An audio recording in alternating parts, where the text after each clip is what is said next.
అయ్యప్ప మాల వేసినప్పుడు చెయ్యకూడని 8 నియమాలు ఏవో మీకు తెలుసా? చెయ్యకూడని ఈ 8 నియమాలు మిస్ అవ్వకుండా చివరి వరకు చూడండి. మొదటిది, అయ్యప్ప మాల వేస్తే సాక్షాత్తు ఆ అయ్యప్ప స్వామి మన దేహంలో ఉంటాడు. మన దేహం అయ్యప్ప స్వామికి ఒక ఆలయం లాంటిది. అలా అయ్యప్ప స్వామి మన దేహంలో ఉన్నప్పుడు మన శరీరాన్ని మనం చాలా శుభ్రంగా ఉంచుకోవాలి. అందుకని రోజుకు 2 పూటలా చల్లటి నీటితో స్నానం చేయాలి. కేవలం సాత్విక ఆహారం మాత్రమే తినాలి. మాంసాన్ని అస్సలు తినకూడదు. ఎవరిని మోసం చేయకుండా ఉండాలి. ఎవరిని బాధ పెట్టకుండా ఉండాలి. ఆడవారి దగ్గరికి వెళ్లకుండా ఉండాలి. శృంగారం చేయకుండా ఉండాలి. రెండవది, గురుస్వామిని అగౌరవించకండి. ఏ గురుస్వామి దగ్గర అయితే మీరు మాలను వేపించుకుంటారో వారిని అస్సలు తిట్టుకోకూడదు. చాలా మంది ఒక గురుస్వామి దగ్గర మాల వేసుకుని వాళ్ళు చెప్పిన మాటలే వింటూ మళ్ళీ వారిని బయట వేరే వాళ్ళతో మా గురుస్వామి చెప్పింది అంతా తప్పు అని అగౌరవపరుస్తూ ఉంటారు. ఇలా అస్సలు చేయకండి. ఒక్కసారి మీరు ఒక గురుస్వామి దగ్గర మాలను వేపించుకుంటే ఇక 41 రోజులు ఆయనే మీకు గురువు మరియు దైవం. మీ గురుస్వామి ఏదైనా తప్పు చెబుతున్నాడు అని మీకు అనిపిస్తే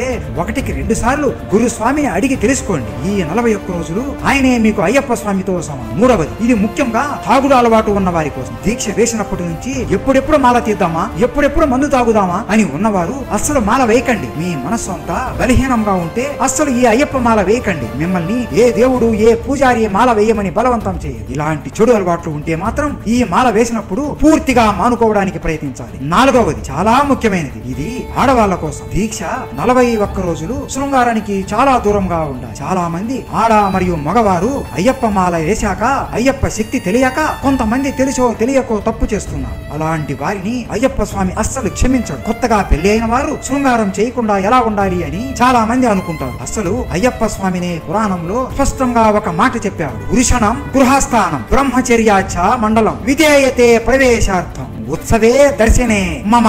దీనికి అర్థం ఏంటి అంటే, నన్ను దర్శించుకోవడానికి 18 కొండలు ఎక్కి 18 బంగారు మెట్లు ఎక్కి నన్ను దర్శించుకోవాలి అంటే మండలం రోజులు బ్రహ్మచర్యం చేస్తేనే దర్శనం చేసుకోవాలి. లేదంటే నా కొండ వైపు కూడా రాకూడదు అని చెప్పారు. ఐదవది, మెడలో వేసుకున్న మాలలో అయ్యప్ప స్వామి ఉంటాడు అని మీకు తెలుసా? మెడలో వేసుకునే మాలని ఆభరణం అనుకుని అస్సలు చులకనగా చూడకండి. ఎప్పుడైనా అయ్యప్పని పూజించాలి అని అనుకుంటే వారి మెడలో ఉన్న మాలని పట్టుకుని అయ్యప్ప నామాన్ని జపిస్తే సరిపోతుంది. ఆరవది, టీవీ చూడడం గాని యూట్యూబ్ చూడడం గాని తగ్గించాలి. ఈ మధ్య కాలంలో యూట్యూబ్ లో కానీ టీవీలలో కానీ అర్ధనగ్నంగా ఉన్న సినిమాలు వస్తూ ఉంటాయి. వీటిని అస్సలు చూడకూడదు. ఏడవది, తల్లిదండ్రులు లేదా ఇంట్లో వారు ఎవరైనా చనిపోయినా లేదా మీరు ఎవరికైనా కర్మకాండ చేసినా ఆ సంవత్సరాన్ని ఏటి సూతకం అని అంటారు. ఆ సూతకంలో అయ్యప్ప దీక్ష తీసుకోకూడదు. అస్సలు అయ్యప్ప మాల ఎలా వేసుకోవాలి, శబరిమల మాత్ర ఎలా చేయాలో తెలుసుకోవాలి అంటే మన ఛానల్లో పెద్ద వీడియో ఉంది, చూసేయండి. అయ్యప్ప స్వామి అంటే మీకు ఇష్టం ఉంటే స్వామియే శరణయ్యప్ప అని కామెంట్ చేయండి. స్వామియే